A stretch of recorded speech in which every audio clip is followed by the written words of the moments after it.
할렐루야. 자, 추석 연휴가 시작되는데 다들 이제 분주할 텐데요. 그래도 교회를 생각하시고 함께 나와서 예배드린 여러분들이 하나님 기뻐하시는 마음이 아닐까 싶습니다. 자, 벌써 좀 잘 드셨는지 이제 통통해진 분들 계시는 것 같은데 어떻게 일정 좀 잡으시나요? 이제 멀리 가시는 분도 계실 것 같고 또 아니면 이제 자녀들이 가정에 오는 경우도 있을 텐데 같이 함께 예배하고 덕담 나누면서 좋은 시간 보내시길 바라겠습니다. 오늘 이제 출발하기 전에 우리 같이 예배하고 찬양하면서 용기와 힘을 얻었으면 좋을 것 같아요. 그래서 마음을 활짝 열고 찬양하시고 오늘 들려주신 말씀들 마음에 잘 담아서 또 한 주간 살아갈 용기와 힘을 얻으시길 바라겠습니다. 자, 우리 주가일의 신에 한번 찬양하면서 같이 주 앞에 나갈까요?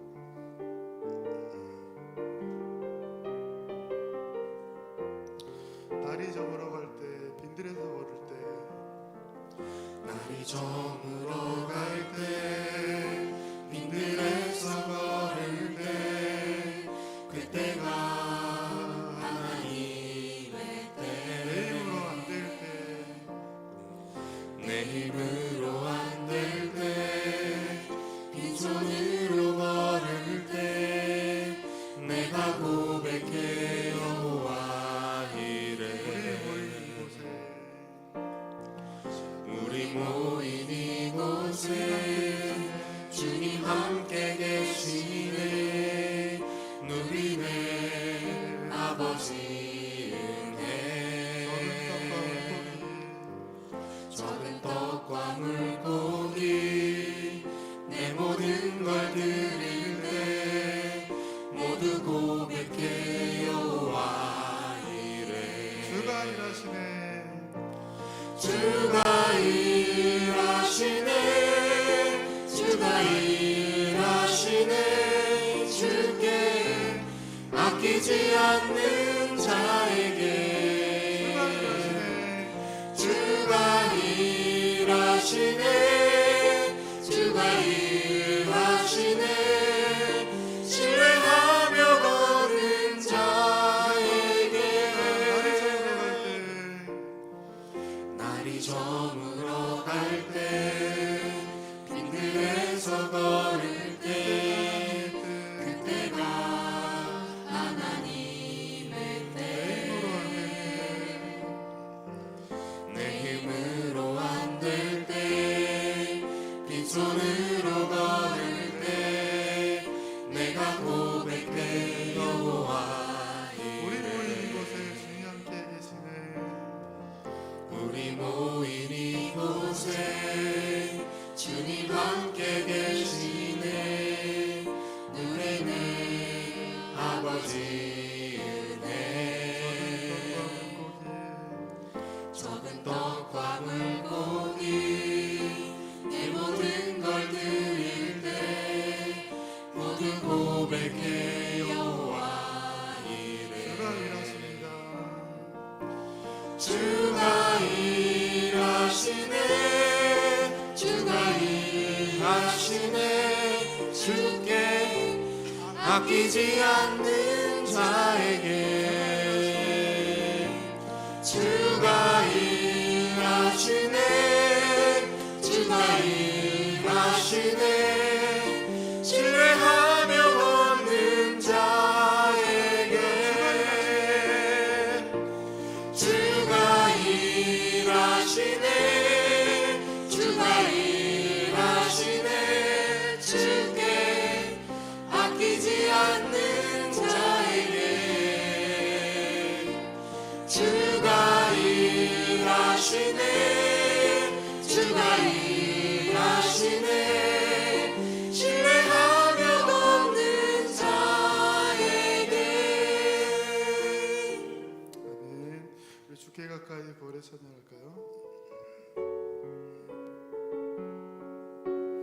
주님만을 원하고 바라는 우리들의 마음 가운데 주님께서 함께 하셔서 이끄시는 힘이 되실 줄 믿습니다. 주께 가까이 나서서 주께 가까이 날 이끄소서 간절히 주님만을 원합니다 채워주소서 채워주소서 주의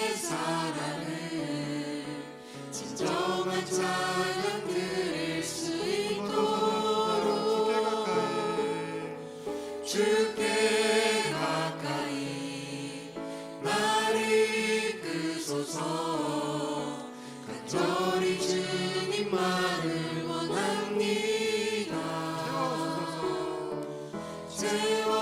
채워주소서. 주의 사랑을 진정한 찬양 드릴 수 있도록 목마른 나의 영혼 주를 부르니 나의 맘 만져 주소서. 주님만을 원합니다. 더 원합니다. 나의 맘 만져 주소서. 목마른 나의 영혼 주를 부르니 나의 맘 만져 주소서. 주님만을 원합니다. 더 원합니다. 나의 맘 만져 주소서. 할렐루야. 우리가 찬양한 것처럼 주님이 우리의 마음을 만져주시기를, 목말라 있는 우리의 그 갈급함을 주님이 해결해 주시기를 바랍니다. 명절 연휴 기간이 시작되었는데 또 오늘 또 주님 앞에 나와서 예배하러 나오신 우리 성도님들을 축복하고 오늘 예배를 통하여서 다시 한번 하나님 앞에 우리의 마음과 뜻과 정성을 드리고 또 하나님 주시는 은혜의 생수를 맛보는 귀한 예배의 시간 되기를 바라겠습니다. 다 함께 일어나셔서 함께 찬양하심으로 주일 2부 예배 하나님 앞에 드리겠습니다.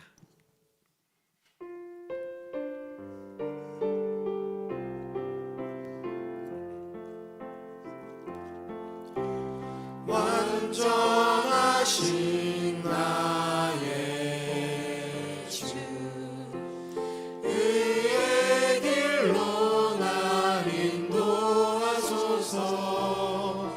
행하신 모든 일 주님의 영광 다 경배합니다. 예배합니다. 찬양합니다. 주님만 날 다스리소서. 예배합니다. 찬양합니다. 주님 홀로 높임 받으소서. 여호와는 은혜로우시며 긍휼이 많으시며 노하기를 더디하시며 인자하심이 크시도다. 아멘. 은혜로우시고 긍휼이 많으시고 인자하신 하나님, 오늘 또 그 하나님을 예배하고자 주님 전에 나아갑니다. 우리를 받아 주시옵소서. 우리의 예배를 받아 주시고 우리의 찬송과 기도를 들어 주시고 우리 가운데 오셔서 우리의 마음과 심령과 영혼의 새 생명과 새 은혜를 허락하여 주시옵소서. 예배의 시종을 주님께 의탁하며 예수님의 이름으로 기도하옵나이다. 아멘.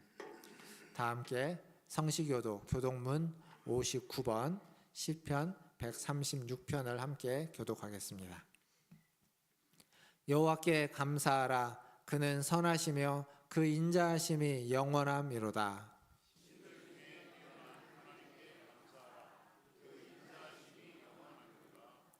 주들 중에 뛰어난 주께 감사하라. 그 인자하심이 영원함이로다.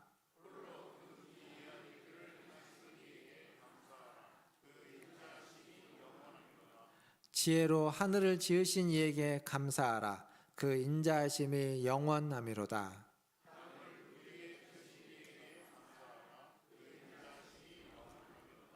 큰 빛들을 지으신 이에게 감사하라. 그 인자하심이 영원함이로다.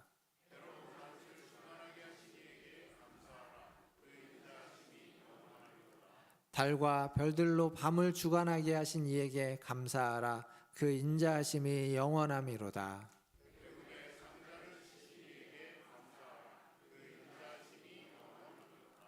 이스라엘을 그들 중에서 인도하여 내신 이에게 감사하라. 그 인자하심이 영원함이로다.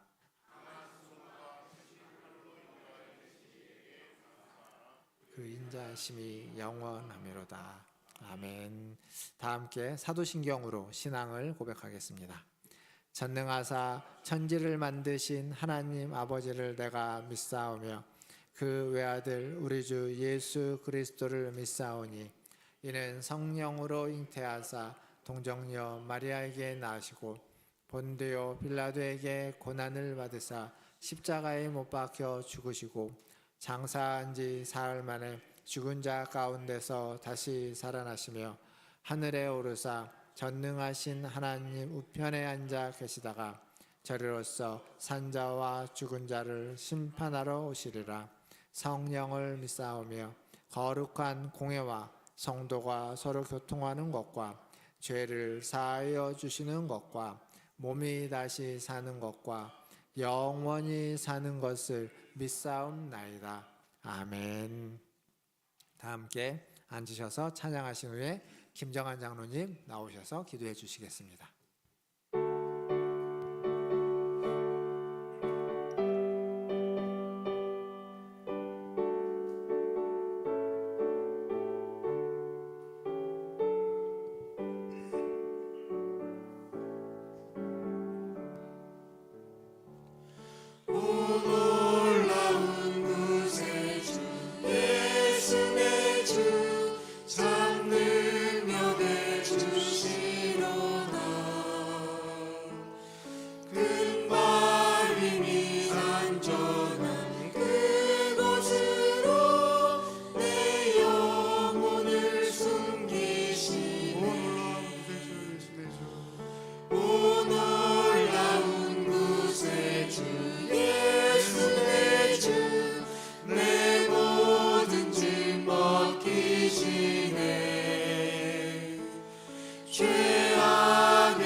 거쳐가라.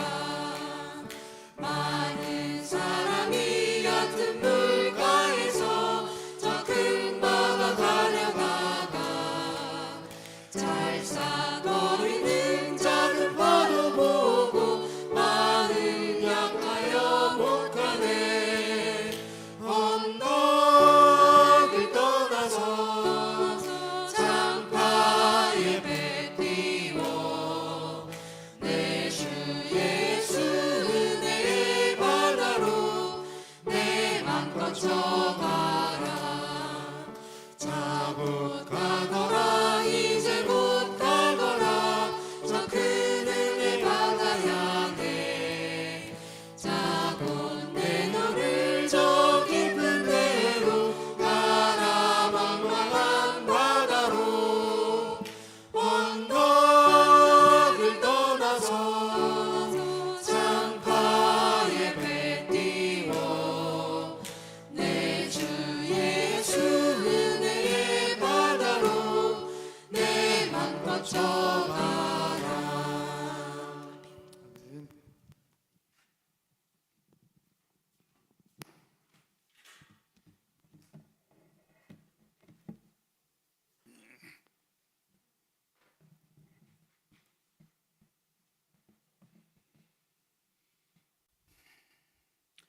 우리를 사랑하시고 구원해 주시며 때를 따라 은혜를 베푸시는 하나님 아버지 감사합니다.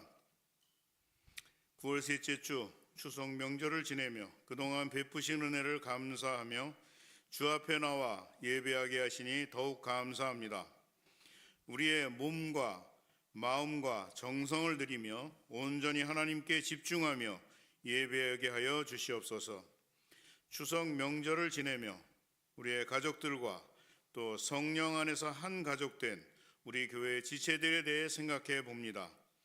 사랑과 희생과 눈물과 기도로 자녀들을 키우신 부모님의 은혜에 감사하며 더욱 사랑하며 관심을 가지고 공경하며 살아야 하는데 그 은혜를 잊을 때가 많았습니다. 또 하나님께서 선물로 주신 자녀들을 말씀으로 양육하며 육신의 부모보다 하나님 아버지께서 그 자녀를 더 잘 아시고 사랑하심을 믿으며 하나님께 맡기고 기다려야 하는데 기다려주지 못한 어리석음을 용서하여 주시옵소서. 추석 명절을 보내며 다시 한번 부모님의 은혜에 감사하며 자녀들을 사랑하며 하나님의 뜻대로 인도하는 부모들이 되도록 도와주시옵소서. 교회의 어르신들 또 영육으로 가르치시는 교육자들의 희생과 수고를 생각하며 감사하게 하시고 우리 교회 자녀들을 더욱 사랑하며 하나님의 말씀으로 잘 양육하게 하여 주시옵소서. 풍성한 명절을 지내며 우리에게 베푸신 하나님의 풍성한 은혜를 감사하며 그 사랑과 은혜를 소외되고 가난한 자들과 함께 나누는 이웃사랑을 실천하는 명절이 되게 하여 주시옵소서. 가족 친지들이 함께 모여 지낼 때 우리가 그리스도의 편지로 읽혀지도록 화목해하는 자가 되며 섬기는 자들이 되도록 은혜 내려 주시옵소서. 하나님 아버지, 다음 주일과 월요일에 작년 성경 캠프가 있습니다. 준비하는 모든 과정에 함께해 주시고 이 성경 캠프를 통해서 성령의 충만한 역사를 체험하며 우리의 신앙이 회복되는 계기가 되며 성도와 교회가 새 힘을 얻도록 은혜 내려 주시옵소서. 또 1박 2일 동안 함께 지내며 더욱 깊고 아름다운 교제가 이루어지도록 역사해 주시옵소서. 하나님 아버지, 이 나라를 다스려 주시옵소서. 여야 간의 갈등과 세대의 갈등, 또 의료 갈등 등 수많은 갈등 속에 어려움을 겪고 있습니다.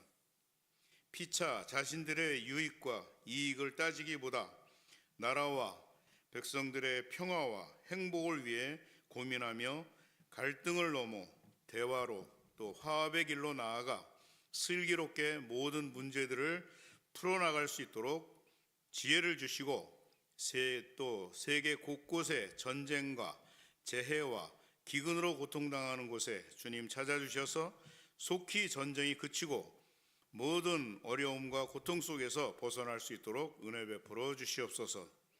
하나님 아버지, 우리 성도들 중 질병과 여러 가지 문제들로 아파하며 주님의 도우심을 바라는 이들을 일일이 찾아주셔서 위로해 주시고 어루만져 주시옵소서. 속히 치료와 회복이 되게 하시며 모든 문제들이 하나님의 선하신 뜻 안에서 응답되도록 도와주시옵소서. 오늘도 단위에 세우신 목사님께 영역을 7변화 부어주셔서 전하시는 말씀마다 행하시는 일마다 하나님의 능력이 나타나도록 역사해 주시옵소서. 말씀을 듣는 모든 심령마다 성령께서 조명해 주셔서 바로 깨닫도록 도와주시고 그 말씀을 붙들고 유혹이 많은 험한 세상 가운데서 그리스도의 향기를 뿜어내며 승리하는 삶을 살게 도와주시옵소서. 오늘도 우리 각자에게 주신 은사와 직분에 감사하며 헌신하는 모든 이들을 기억해 주시고 축복해 주시옵소서. 감사하며 알파와 오메가 처음과 마지막 되신 예수 그리스도의 이름으로 기도합니다. 아멘.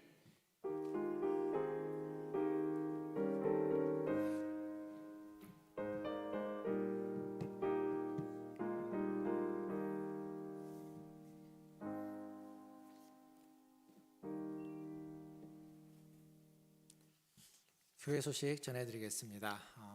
추석 연휴 기간이 시작됐는데 우리 오늘 주일 예배 마치시고 또 가족들, 친지들 또 방문하시는 분들 계실 텐데 안전하게 잘 다녀오시기를 바라겠습니다. 저희 연휴 기간 동안 이제 예배 안내입니다. 지난주에도 말씀드렸지만 오늘 오후 예배는 연휴로 인해서 없고요. 또 돌아오는 수요일 날 예배까지는 없습니다. 그리고 또 가정 예배 드리기 위해서 필요하신 분들은 가정 예배문 뒤에 준비되어 있습니다. 지난주에도 준비를 해놨는데요. 미처 못 가져가신 분들은 오늘 예배 마치고 가실 때 뒤에서 요거 필요한 수량만큼 가져가 주시기를 바라겠습니다. 36주차 성경 통독, 이번 주에는 이제 다니엘서에서부터 미가서까지 소선지서 말씀들을 통독하게 됩니다. 함께 해주시고 또 맥체인 성경 통독이나 또 영상으로 하는 성경 통독 하시는 분들도 함께 해주시면 감사하겠습니다.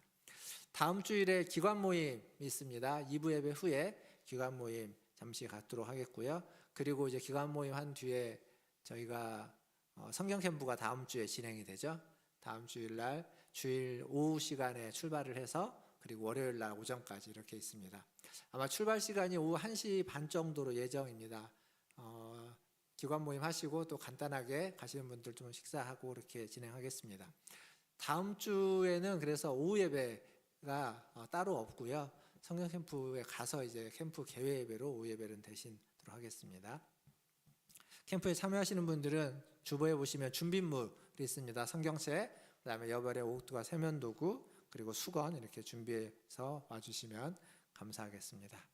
여전도의 실행위원회 모임이 돌아오는 토요일 날 21일 오전 11시에 저희 교회에서 있습니다. 우리 여전도 회원분들 많이 오셔서 함께 예배 드리시고 또 교제하시고 그러시기를 바라겠습니다. 그리고 이제 주보에 없는 광고 몇 가지 좀 말씀드릴 텐데 다음 주에 광고하겠지만 이제 9월 23일 다음 주일 지난 월요일부터 저희 교단 총회가 있습니다. 교단 총회가 있는데 저희 교회 강인구 장로님이 이제 노예 총대로서 총회에 참석하게 됩니다. 다음 주에 광고하겠지만 잘 다녀오실 수 있도록 기도해 주시기를 바라겠고요. 그리고 노예에서 가을에 운동회를 항상 체육대회를 항상 하지 않습니까? 근데 이제 올해는 체육대회를 약간 명랑운동회로 좀 이렇게 포맷을 약간 바꿔서 10월 3일 날이죠. 10월 3일 날 개천절 날 하게 됩니다. 우리 교회도 함께 참여할 텐데 그렇게 아직 시간이 조금 남아있긴 하지만 미리 좀 말씀을 드려서 10월 3일 날 함께 좀 참여할 수 있으면 좋을 것 같습니다. 실외에서 하지 않고요. 실내에서 한다고 합니다. 그래서 비가 오나 눈이 오나 할 수 있으니까요. 그때 시간 변하셔서 함께 해주시고 즐거운 운동의 시간 또 식사와 교제의 시간 되기를 바라겠습니다. 마지막 주보에 없는 광고 하나 더 하면 저희가 1층을 그 서울형 키즈카페로 이렇게 전환하기로 해서 신청이 됐고 또 선정이 돼서 진행되고 있는데 이게 언제쯤 하나 궁금하신 분들이 계실 겁니다. 저도 이제 좀 궁금해서 문의를 했고요. 설계는 이미 이제 마쳤다고 그러고요. 근데 이제 설계를 하는 데 있어서 그 안에 있는 시설들을 너무 많이 이렇게 시설을 넣다 보니까 예산이 한 5억 3천인가 5억 5천 정도 잡혔는데 그 예산을 초과해 가지고 그걸 좀 이렇게 빼는 작업을 하고 있다고 합니다. 그래서 그걸 다 빼고 난 다음에 이제 시공사 입찰을 받아서 선정이 되면 이제 공사를 시작하는데 아마 한 10월 달 내에는 공사를 시작할 수 있지 않을까 그렇게 얘기를 합니다. 그러니까 하반기 내에 올 연말 안에 오픈하는 게 목표로 지금 구청에서 열심히 노력을 하고 있습니다. 지난주에 가자제일교회라고 저쪽 가자동에 있는 교회에서 이제 개관식 서대문 1호점이 개관을 했고요.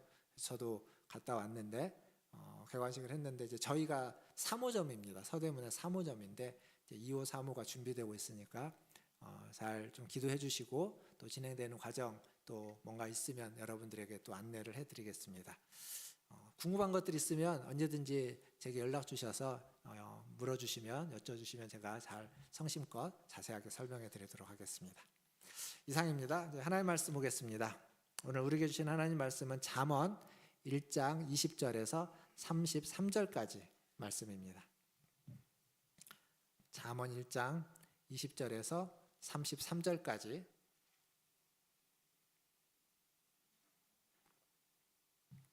조금 길긴 하지만 그래도 한 절씩 교독하면서 읽도록 하겠습니다. 20절 제가 먼저 읽겠습니다. 지혜가 길거리에서 부르며 광장에서 소리를 높이며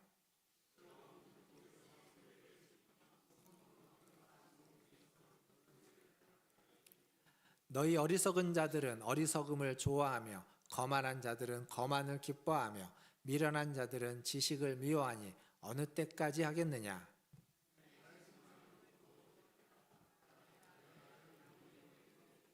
내 말을 너희에게 보이리라. 내가 불렀으나 너희가 듣기 싫어하였고 내가 손을 폈으나 돌아보는 자가 없었고 도리어 나의 모든 교훈을 멸시하며 나의 책망을 받지 아니하였은즉 너희가 재앙을 만날 때에 내가 웃을 것이며 너희에게 두려움이 임할 때에 내가 비웃으리라. 너희의 두려움이 광풍같이 임하겠고 너희의 재앙이 폭풍같이 이르겠고 너희에게 근심과 슬픔이 임하리니 그때 너희가 나를 부르리라. 그래도 내가 대답하지 아니하겠고 부지런히 나를 찾으리라. 그래도 나를 만나지 못하리니 대저 너희가 지식이며 여호와를 경외하기를 즐거워하지 아니하며 나의 교훈을 받지 아니하고 나의 모든 책망을 업신여겼음이니라. 그러므로 자기 행위의 열매를 먹으며 자기 꾀에 배부르리라.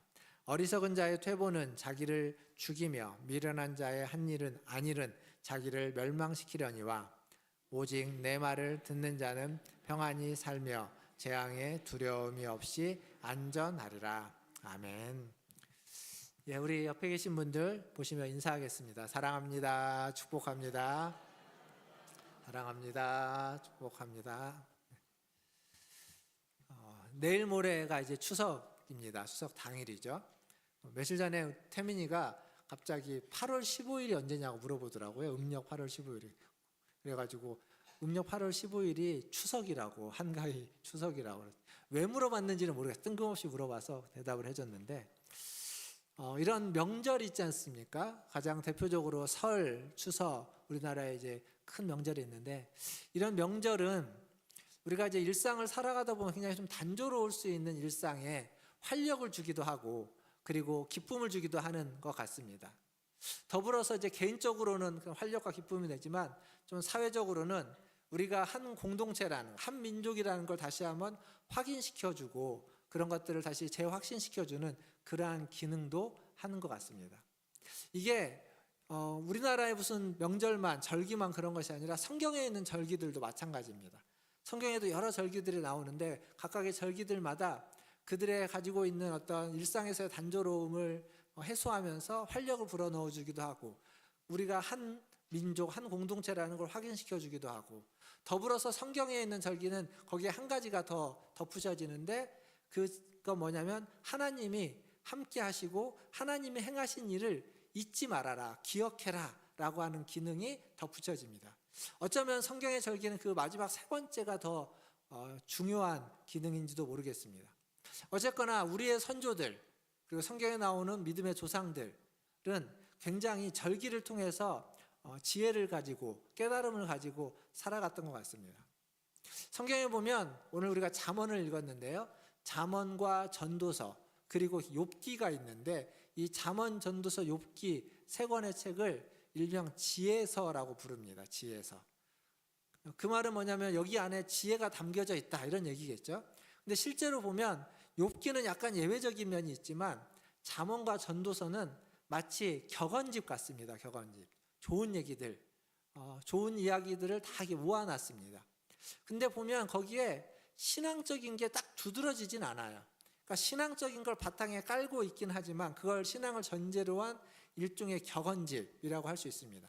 근데 그 격언집을 지혜서라고 부른다는 얘기는 그 격언의 어떤 핵심, 그 격언에서 가장 중요하게 다루고 있는 게 지혜다라는 거죠. 지혜.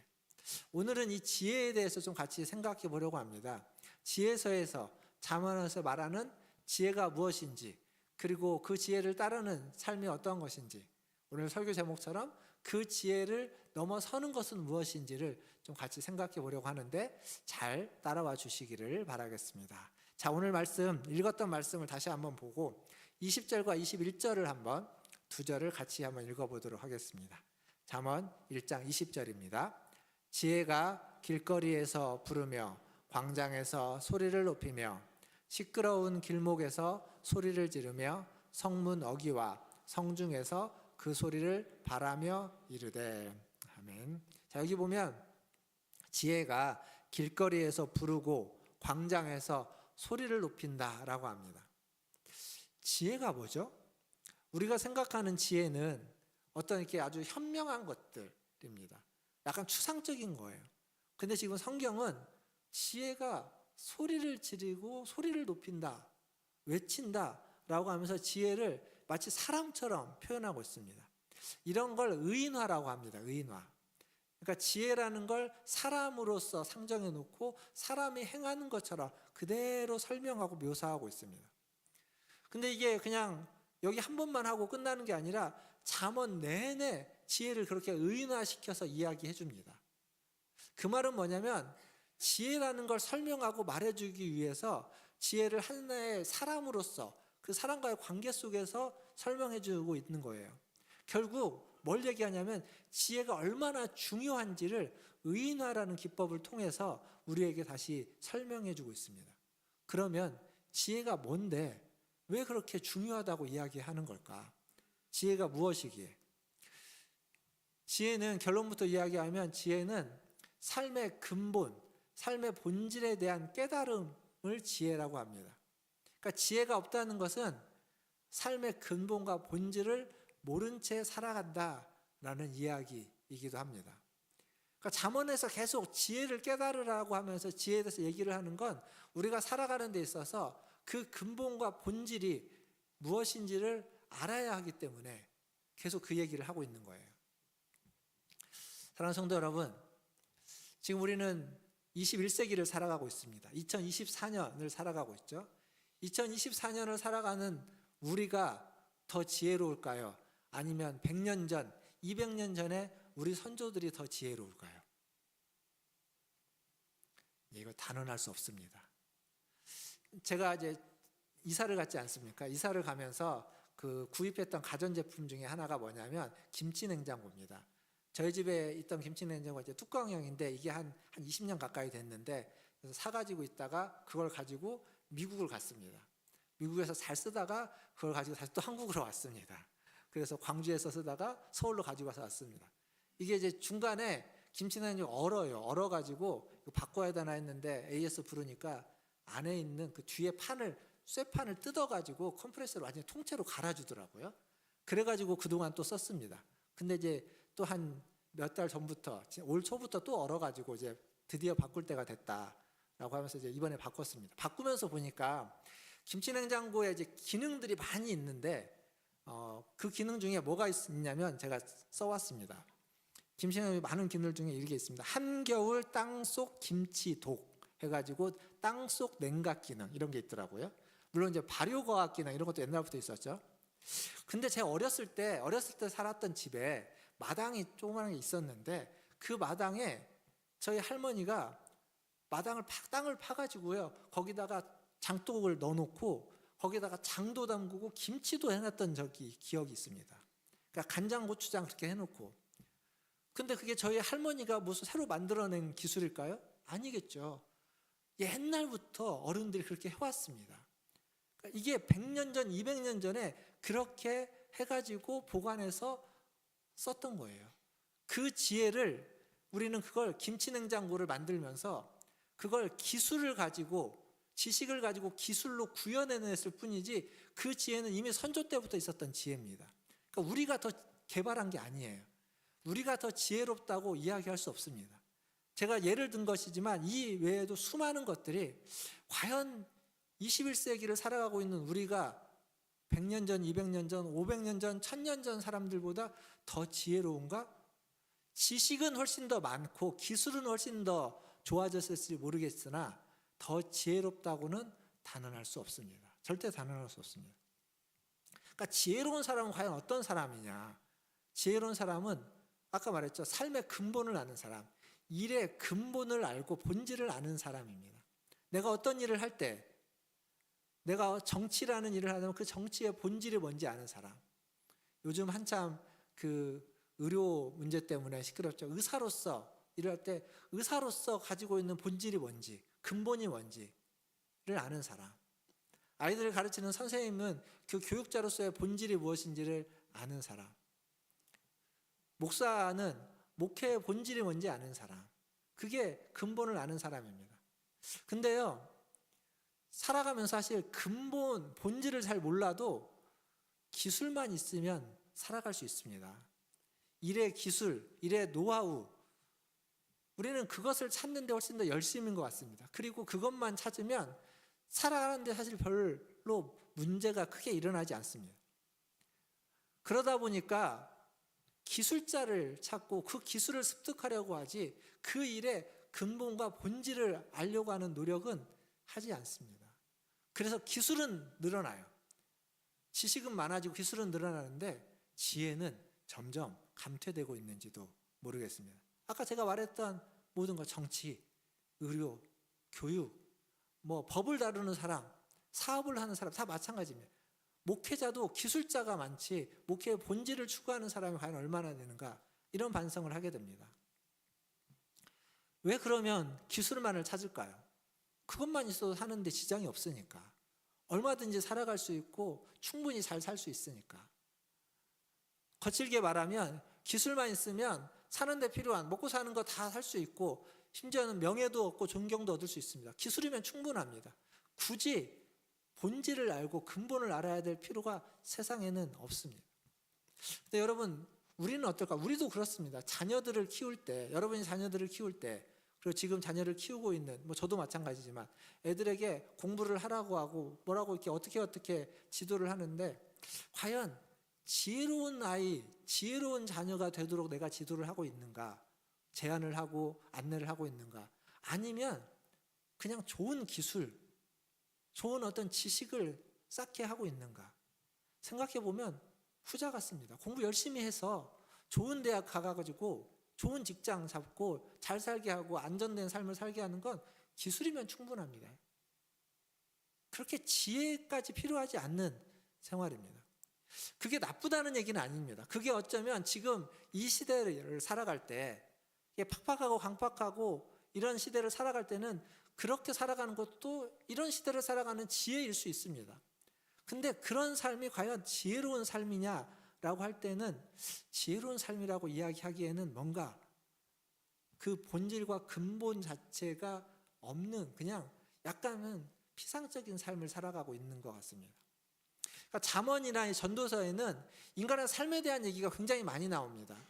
재물에 대한 얘기도 나오고요, 관계에 대한 얘기도 나오고요, 근면하고 성실해야 되는 것도 나오고, 게으르지 말라고 하는 얘기들, 그리고 남의 것들을 탐하지 말고 도둑질하지 말고 자기의 쓸 것들을 구하라, 이런 아주 삶의 구체적인 얘기들이 나옵니다. 세세하게 나와요. 근데 거기에 하나님이 이렇게 전면에 등장하지 않습니다. 그 밑바닥에 깔고 있어요.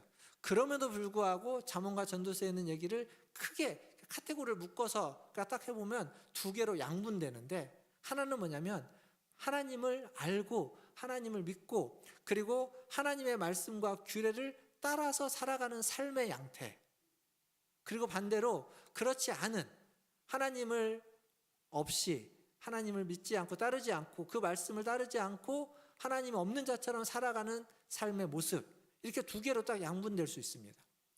그래서 잠언 전도서는 전자는 복을 받고 후자는 벌을 받는다, 징계를 받는다 라고 딱 정면적으로 이야기해 줍니다.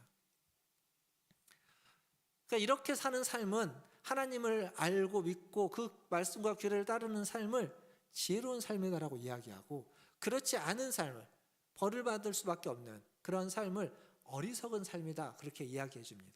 이게 잠언 전도서에서 말해주는 이야기입니다. 오늘 우리가 읽었던 본문도 가만히 보면 그 얘기를 합니다. 25절부터 이하에 보면 하나님의 교훈을 멸시하는 인생, 그들의 인생은 재앙을 만나고 근심과 슬픔이 임한다고. 그리고 33절에 가면 뭐라고 되어 있냐면, 우리 마지막 33절 한번 같이 읽어볼까요? 화면을 보시고 여러분이 한번 읽어보겠습니다. 시작.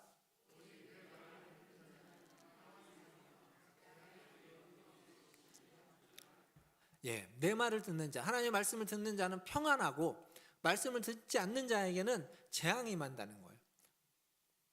말씀을 듣지 않는 자에게 재앙이 두려움이 없이 안전한다는 얘기는, 말씀을 듣지 않는 자는 재앙이 임한다는 얘기죠. 이게 지혜서에만 있는 얘기냐? 그렇지 않습니다.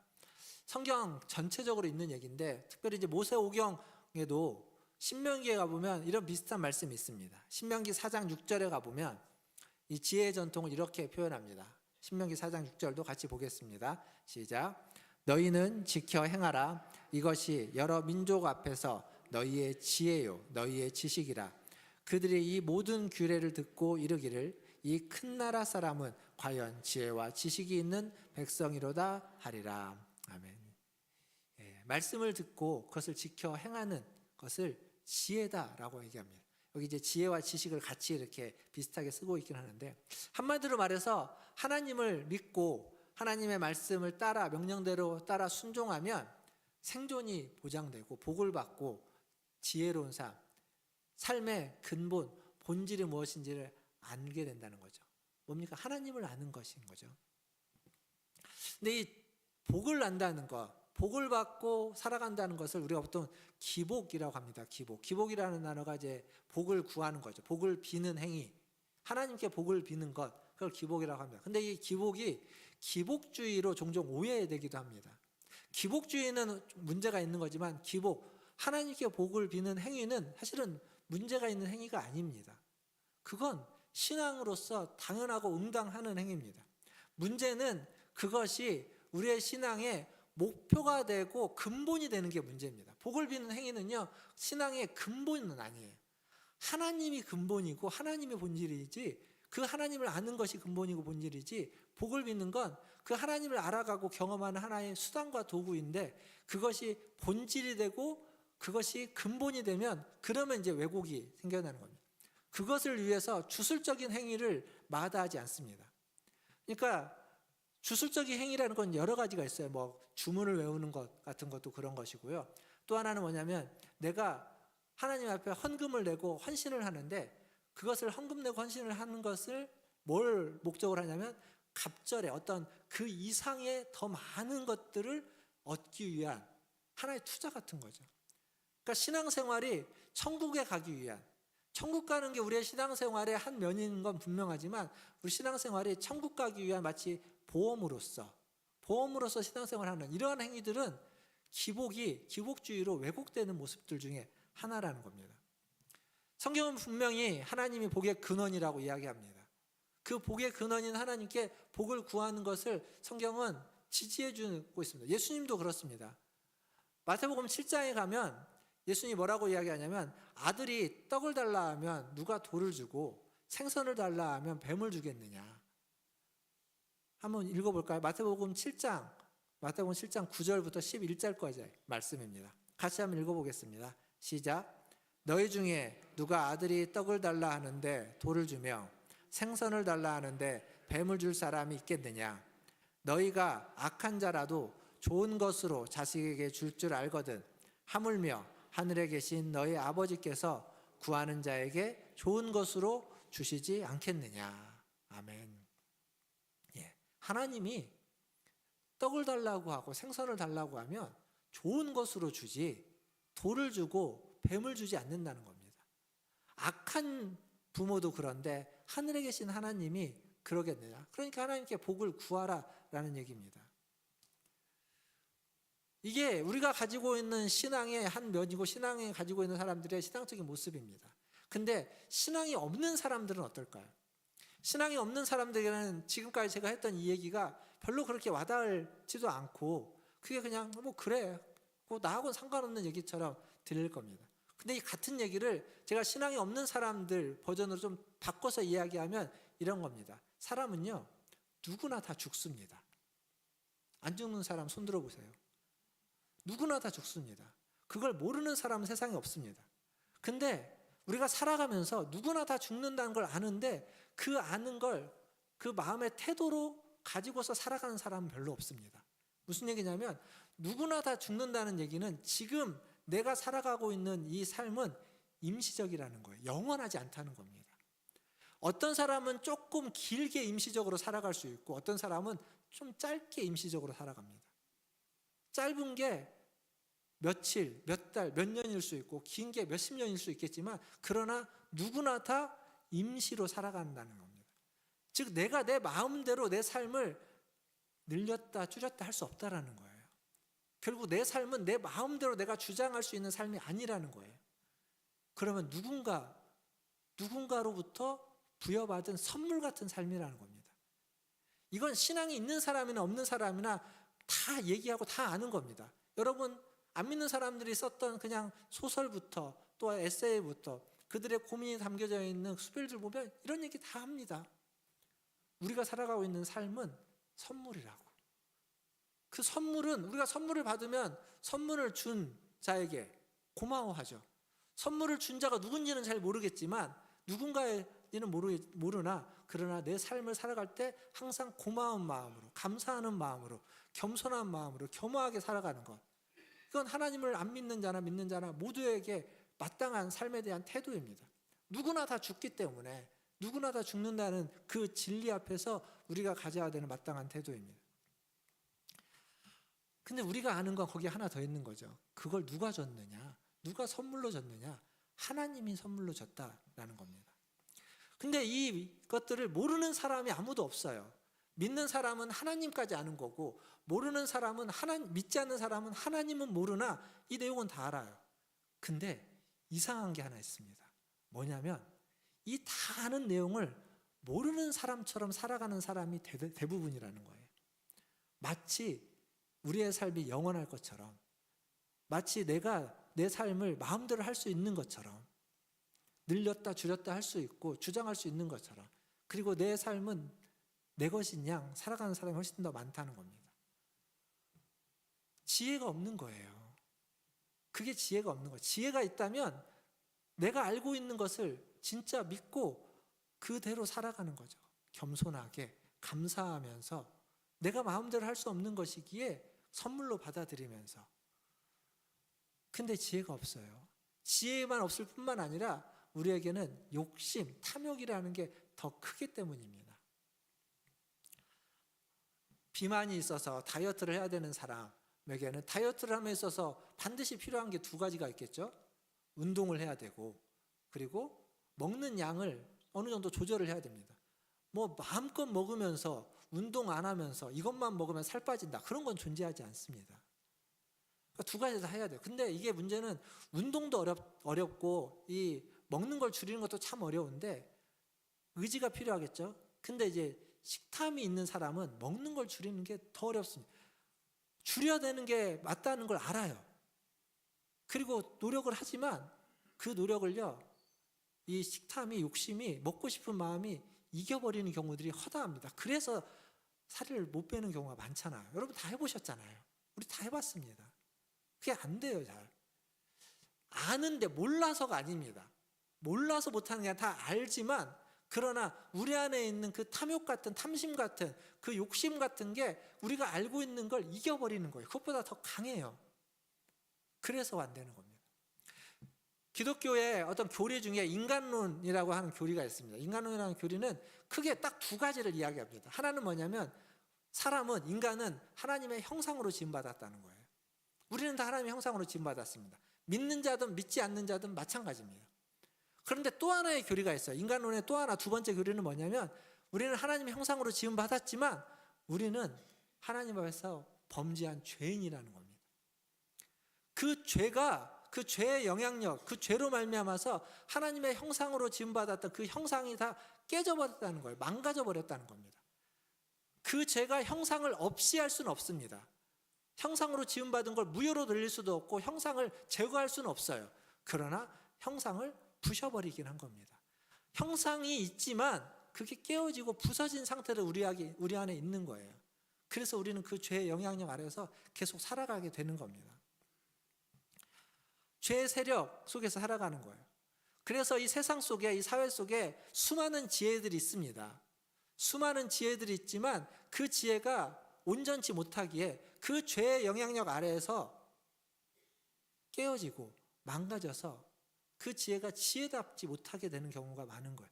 여전히 세상 속에 지혜는 있습니다. 그 지혜가 드러날 때도 있습니다. 그러나 많은 부분 세상이 유치하고 악하고 타락하고 추한 것은 지혜다움이 깨진 죄의 영향력 아래에 있기 때문입니다.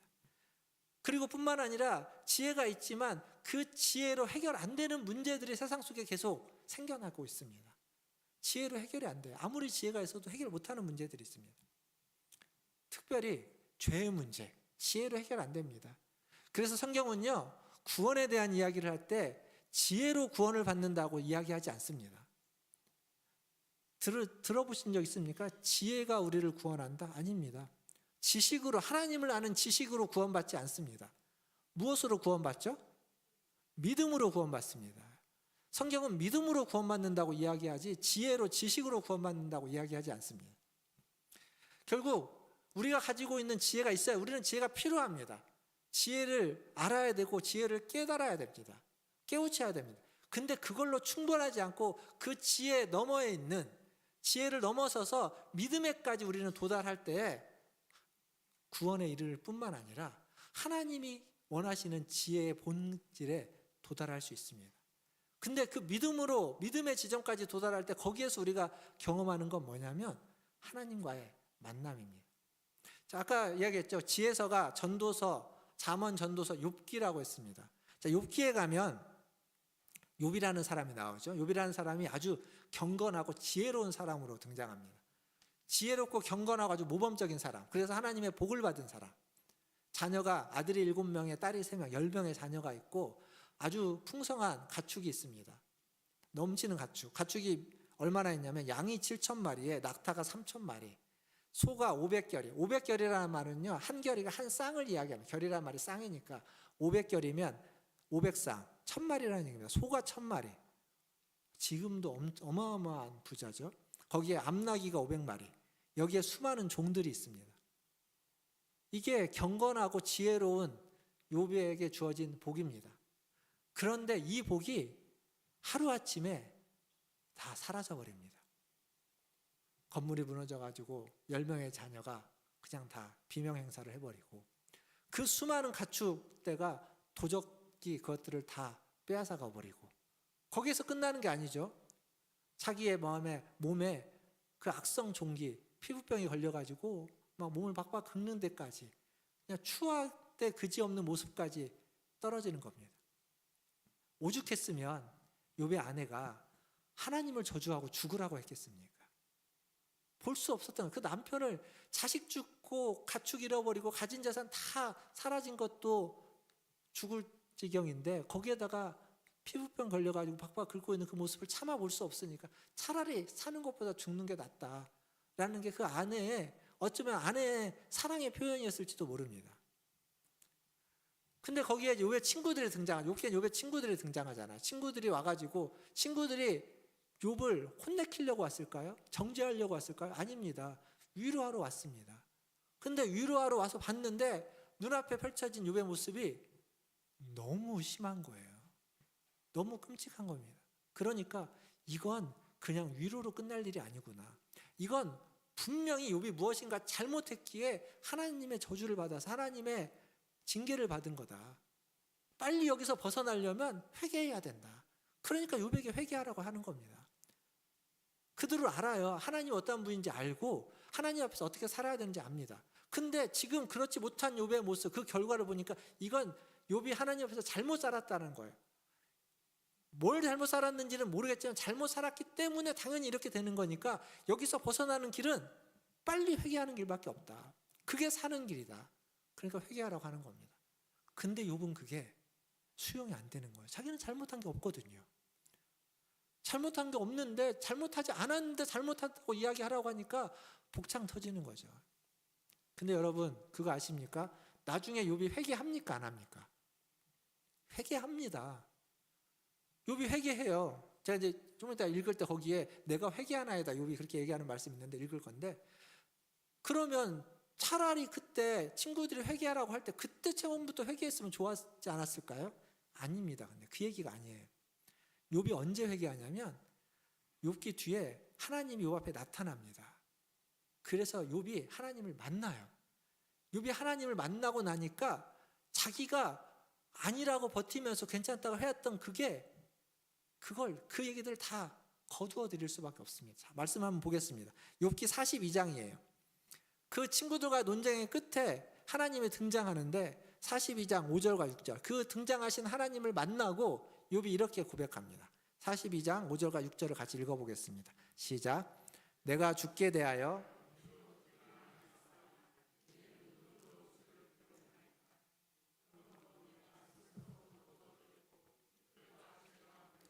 회개하나이다.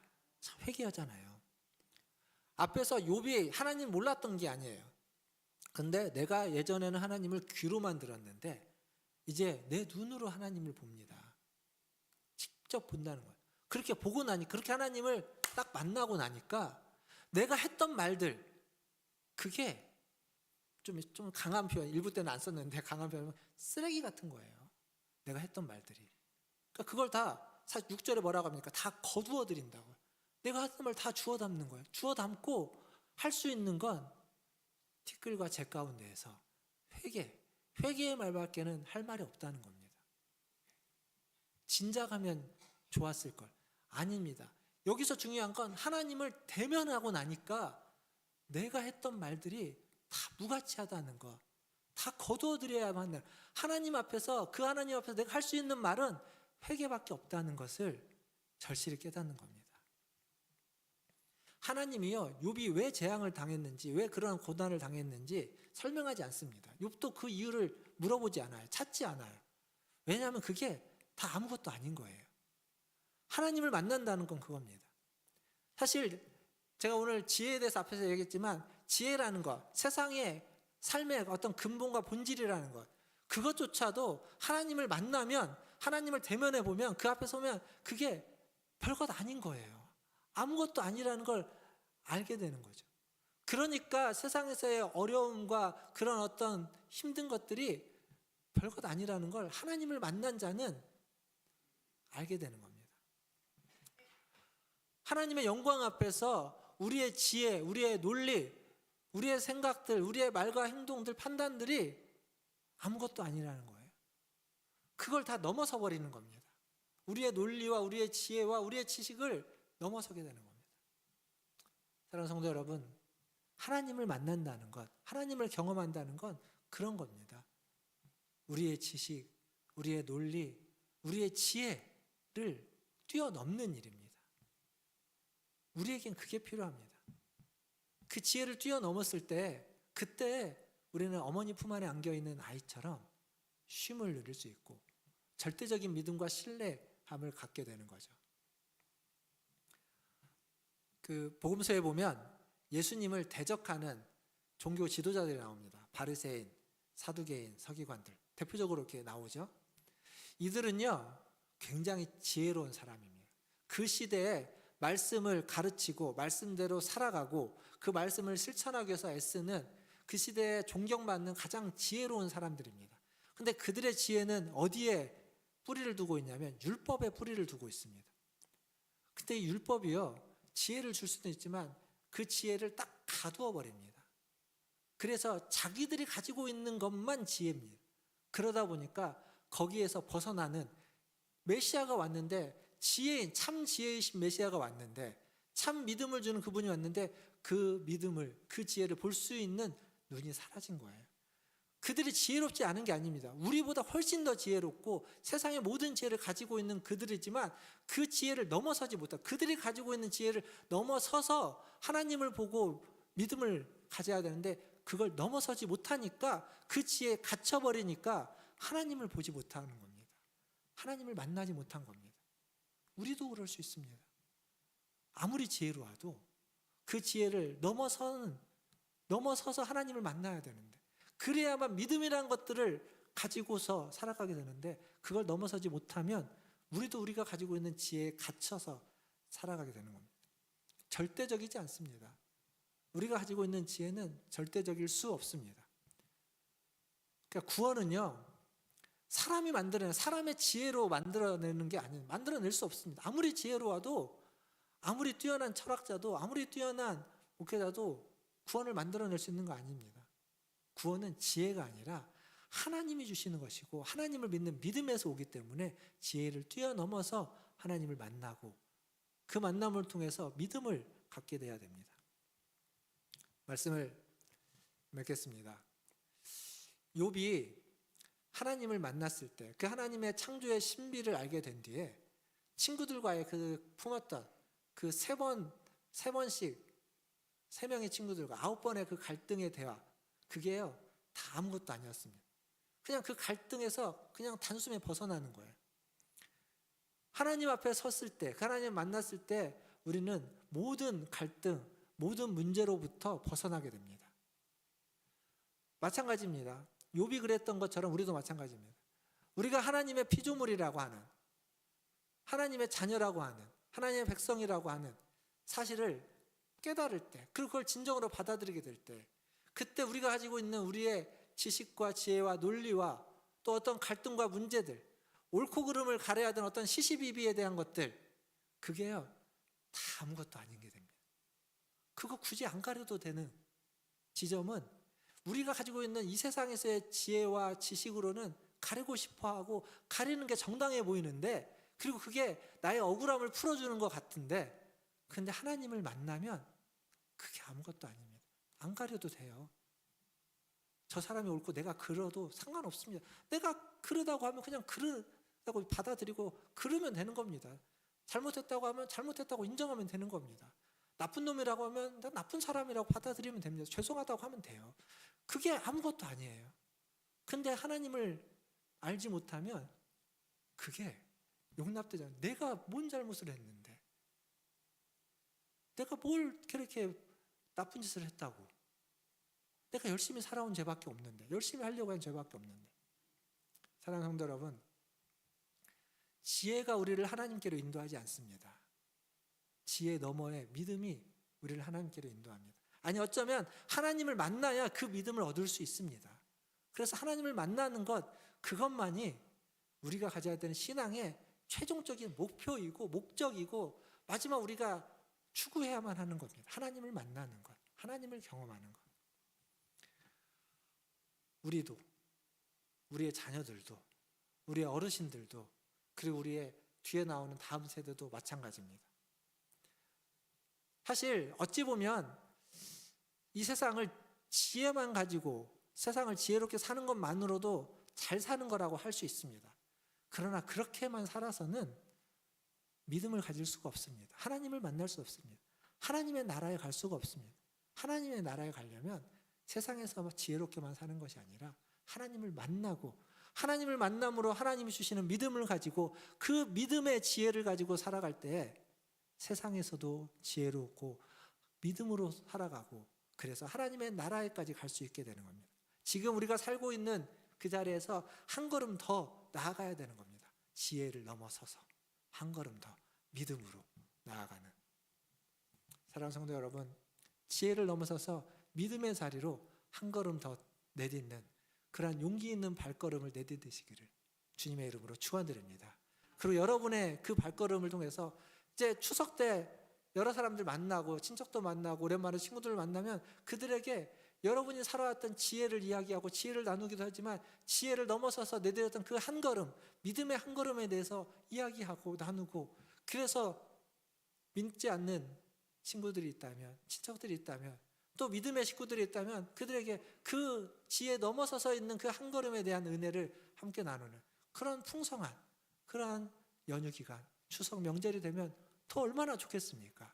새롭게 만나는 사람들, 오랜만에 만나는 사람들에게 그렇게 하나님이 주시는 지혜와 그리고 믿음과 그리고 그것을 그 속에서 만나는 하나님으로 인하여 기쁨과 감사가 평안함이 넘치는 그러한 삶을 살아가시는 그러한 연휴 기간이 되시는 우리 문화촌 이렇게 성도들 다 되시기를 주님의 이름으로 축원드립니다. 기도하겠습니다.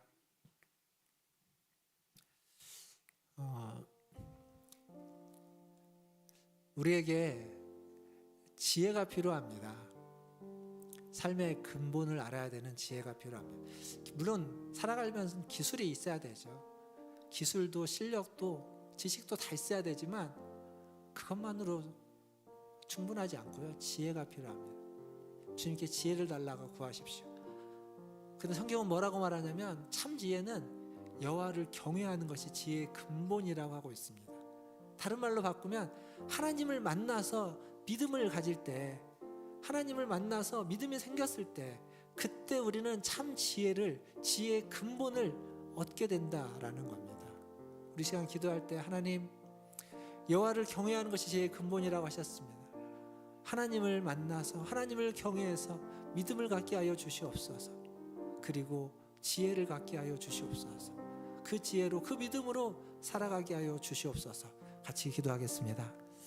하나님 아버지, 이 시간 하나님의 은혜를 구합니다. 아버지 하나님, 이 시간 주님의 말씀을 전했습니다. 주님, 우리에게 지혜가 필요합니다. 지식도 필요합니다. 그러나 그 무엇보다 하나님 그 지혜를 넘어서는 믿음이 필요합니다. 하나님, 우리 성도들이 하나님을 만나게 하여 주시옵소서.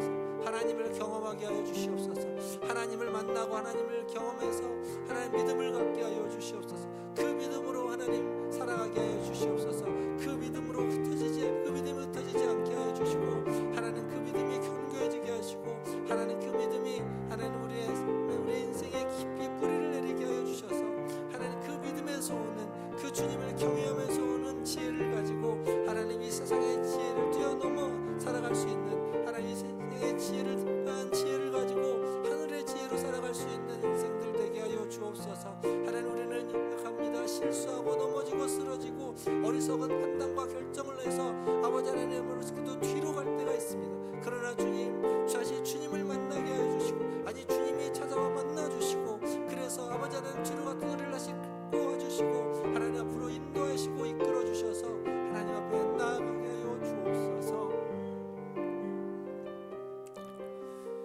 하나님, 참으로 우리는 어리석고 아버지 하나님 우리는 연약합니다. 그래서 하나님을 만났지만, 하나님 그래서 믿음을 가졌지만 시간이 흐르며 하나님 그 믿음을 놓치고 하나님 믿음이 흩어지고, 그래서 하나님 더 앞으로 나아가지 못하고 뒤로 가며 아버지 하나님 하나님 앞에 서지 못하고 아버지 하나님 등을 돌리고 하나님 어리석게도 아버지 하나님 엉뚱한 길을 가는 경우들이 있습니다. 주님, 우리를 불쌍히 여겨 주시옵소서.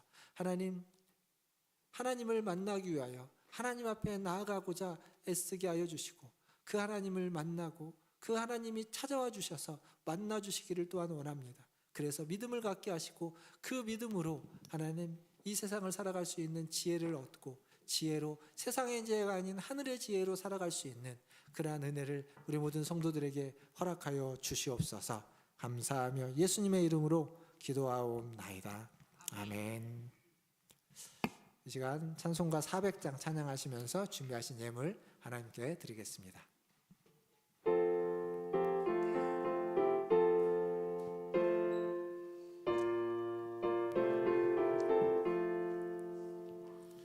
험한 시험 물 속에서 나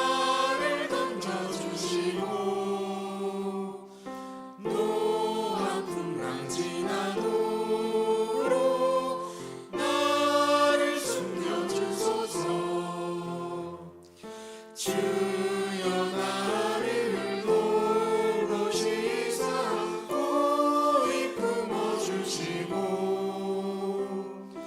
험한 풍파 지나도록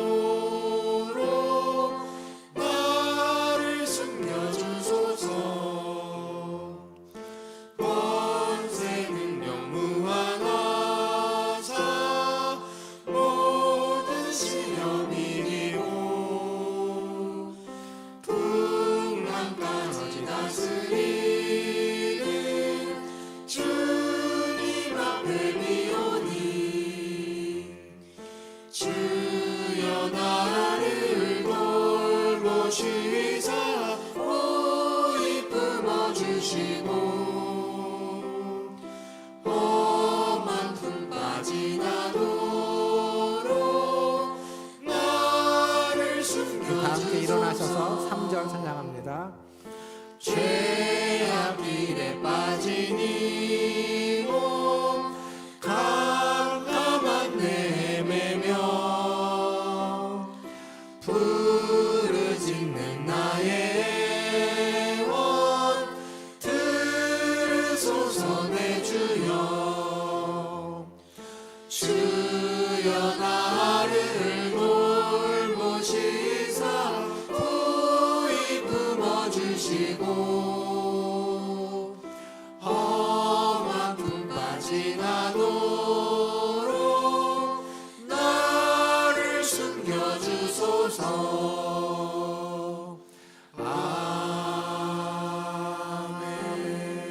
아멘. 기도하겠습니다. 하나님, 우리가 찬양한 것처럼 험한 풍파, 그 노한 풍랑 속을 지나가더라도 하나님 우리를 지켜주시고 우리를 보호해 주시고 우리를 숨겨주시고 주의 품 안에 품어주셔서 하나님 것을 이겨내고 견뎌내고 주님을 만나서 그 모든 풍파를 너끈 이겨낼 수 있는 믿음과 은혜와 지혜를 허락하여 주시옵소서. 하나님, 오늘 또 주님 앞에 나올 때 빈손으로 오지 않고 주신 물질 중 일부를 구별하여 주님께 예물로 드렸습니다. 이 예물이 쓰이는 곳에 주님의 지혜가 나타나게 하시고 주님을 만나는 은혜가 있게 하여 주시고 만나는 모든 자들이 믿음을 갖는 그러한 복된 역사가 일어나게 하여 주시옵소서. 하나님, 이 예물을 드린 하나님 자에게 함께 하여 주시고 하나님 그 손길 그의 삶에 하늘의 지혜를 허락하여 주시고 하나님을 경외하는 지혜를 얻게 하여 주시고 하나님을 만남으로 믿음 또한 얻게 하여 주시고 아니 하나님이 찾아와 주셔서 만나 주시고 그래서 믿음을 허락하여 주시기를 간절히 소원합니다. 수많은 어려움 속에서 수많은 환난 속에서 수많은 흔들림 속에서 수많은 고민과 수많은 난관 속에서도 하나님을 만남으로써 그 모든 것들을 너끈히 견뎌내고 이겨내고 하나님 극복할 수 있는 넘어설 수 있는 그러한 지점에 그러한 믿음에 도달하는 우리 모든 성도들 되게 하여 주시옵소서. 그래서 걸어가는 발걸음마다 살아가는 모든 삶의 여정들마다 굴곡이 있고 하나님 흔들림이 있고 풍파가 있을지라도 하나님 것을 넘어서서 하나님 이겨내고 견뎌내고 그것을 다 지나가고 그래서 더 정금처럼 빛나며 하나님 흔들림 없는 아름다운 믿음을 가지고 아름다운 모습으로 신앙생활을 해나가는 우리 모든 성도들 다 되게 하여 주시옵소서. 그 과정에서 필요한 것들을 채워줘 주시고 그 과정에서 하나님 앞에 드리는 것마다 30배, 60배, 100배로 열매 맺어지게 하여 주시고 기쁨과 감사함으로 살아가는 복된 인생과 복된 삶이 되게 하여 주시옵소서. 모든 것 주님께 의탁하며 우리 구주 예수님의 이름으로 감사하며 기도하옵나이다. 아멘. 지금은 우리를 위하여 십자가에 달려 죽으시고 부활하신 우리 구주 예수 그리스도의 은혜와 우리를 사랑하시는 하나님 아버지의 크신 사랑하심과 우리와 날마다 함께 하시는 성령 하나님의 위로교통 충만하심이 지혜를 가지고 살아가며 그 지혜 너머에 계신 하나님을 만나 믿음을 가지고 믿음과 지혜로 하나님이 기뻐하시는 삶을 살아가기를 기도하고 소원하고 간구하는 고개 숙임 문화순례일교회 성도들 위해와 그들의 자녀손들과 가정과 직장과 일터 위에 그리고 이 명절 기간 만나게 되는 모든 사람들 그들에게 전하여 줄 지혜와 믿음과 나눌 모든 이야기들 속에 하나님이 함께하기를 간절히 소원하고 더 나아가서 주의 복음을 들고 주의 지혜와 믿음을 들고 사역하는 선교사님들과 사역자들 위해 전쟁과 지진과 홍수와 폭염과 고난과 환난과 간절함 속에서 하늘의 지혜를 구하고 믿음을 구하고 하나님을 만나고자 소원하는 모든 주의 백성들 위해 이제로부터 영원토록 함께 있을지어다. 아멘.